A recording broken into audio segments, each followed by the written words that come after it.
Good morning. അപ്പോൾ വേറൊരു മെയിനായിട്ടുള്ളൊരു സംശയം വരുന്നതാണ്, നമുക്ക് ഇപ്പം DHA MOHലേക്ക് കൺവേർട്ട് ചെയ്ത് കഴിഞ്ഞാലും MOHൻ്റെ ഇവാലുവേഷൻ ലെറ്റർ കിട്ടിക്കഴിഞ്ഞാലും MOHൻ്റെ ഒരു മുന്നത്തെ റൂൾ അനുസരിച്ചിട്ട് 5 years ആയിരുന്നു വാലിഡിറ്റി കൊടുത്തിരുന്നത്. അപ്പം റീസെൻ്റ് ആയിട്ടുള്ള MOHൻ്റെ ഇവാലുവേഷൻ ലെറ്റർ കിട്ടുന്നതിൽ അവർ എക്സ്പയറി ഡേറ്റും കാര്യങ്ങളൊന്നും കൊടുക്കുന്നില്ല. അതായത് നമ്മളൊരു 2 years നമുക്ക് അവർ സമയം തന്നിട്ടുണ്ട്.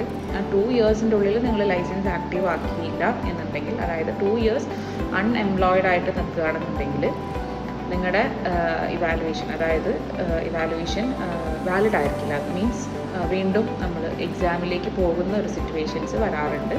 അപ്പം അതെല്ലാവരും ശ്രദ്ധിക്കുക. നമ്മളിപ്പം DHA MOHലേക്ക് കൺവേർട്ട് ചെയ്തിട്ട് അത് അങ്ങനെ ഒരു 5 വർഷം ഇട്ട് കഴിഞ്ഞാലും കുഴപ്പമില്ല എന്ന് വിചാരിക്കരുത്.